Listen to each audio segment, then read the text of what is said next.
The question is not if Nicholas Walters wants Vasyl Lomachenko next. It's about if he wants him, period. I'm T-Street Controversy, 4:19 a.m. Eastern Standard Time, and we're going to talk about some insomnia boxing.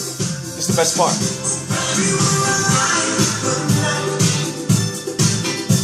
Playing in this house. It's before your time. Chonlatarn Piriyapinyo of the Onesongchai Gym in Thailand. That's who Vasyl Lomachenko was fighting November 22nd, 2014. Piriyapinyo has 50 wins, 1 loss, 32 KOs if I'm correct. Maybe off about 1 or 2 fights. I'll post the exact numbers right down below.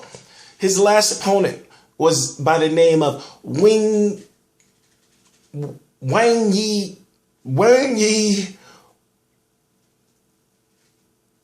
Not even, listen, long story short, it was Wang Yi something. And he was 2-2. He's now 2-3. This guy, Piriyapinyo, is a star over in Thailand. His last fight was in Bangkok. Bangkok dangerous. I don't know what that has to do with anything. But what I'm saying is that you got WBO 126-pound champion Vasyl HipTech Lomachenko, 2-1.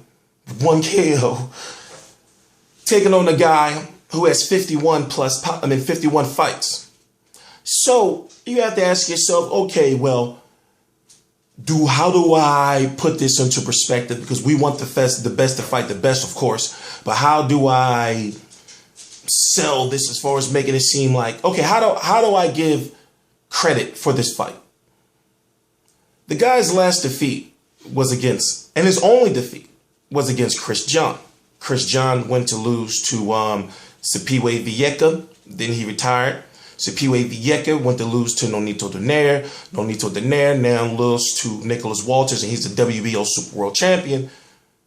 Vasyl Lomachenko is the WBO.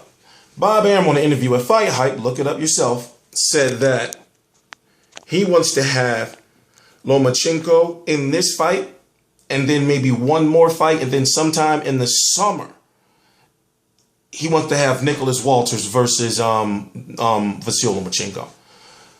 Walters somehow, as far as the media is concerned, as far as various interviews and, articles about him and his trainer, it doesn't seem like he wants Lomachenko right now.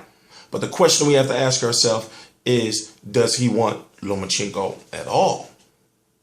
He's a very big guy. I'm not saying directly he would lose. I'm going to say that Lomachenko has the skills. But remember, Lomachenko is still unproven. But go back and look at Lomachenko's second fight against Orlando Salido, where Orlando Salido felt highly disrespected that this guy who was 1-0 was getting a title shot. So Salido knew he couldn't make weight. He came into the fight, knew when he was going to drop the weight, drop the belt. He weighed in at like close to 130 for a belt that was 126. I remember at the weigh-in, they came like with the belt, because he came with the belt, but he didn't leave there with the belt, long story short. So they go to give him the belt. He looking at him like, I don't want that shit, because he knew that he couldn't make the weight. So long story short, he came into the ring 148 pounds. And that was just when he stepped on the scale. So no telling, he probably came into the ring at 150, 152, some old craziness like that. And he took Lomachenko to school. And when I say to school, not as far as in the boxing sense, but as far as like you're going to learn today.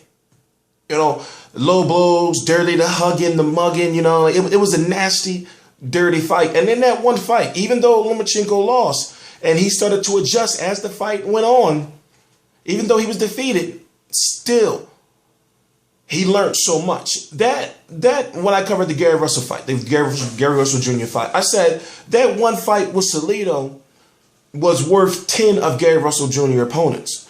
The Gary Russell Jr. hype train was, big. And I'm thinking to myself, okay. And this is what I actually said back then. I said, well, Lomachenko probably seen about 50 different Gary Russells. And I'm thinking, what has Gary Russell shown us outside of fighting guys by the name of Tomato, which rhymes with tomato can? It's like, how you going to pick? I think Haymon was trolling when he was like, we're going to put him against Tomato. And he was round like a tomato. Like, it was crazy. Listen. Right now, he's got to get through Piriyapinyo. Piriyapinyo is a pressure fighter. I expect Lomachenko to dance around him.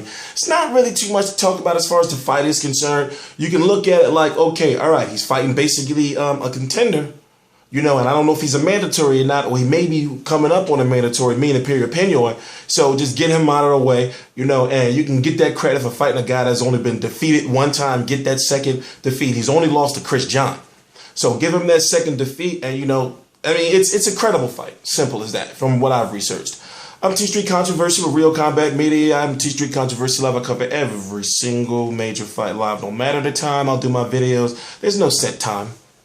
Because it's the reason why we're calling the T-Street Controversy T-Street Controversy Live. So, please subscribe. All my videos, boxing articles, interviews, everything right down below. The first link, Real Combat Media. Shout out to El Diablito. Shout out to Behind the Gloves for giving me that the scoop on the article today. You know, Victor Ortiz fighting Manuel Manos Perez. Shout out to Anthony Mundine. You know, I don't never do shout outs.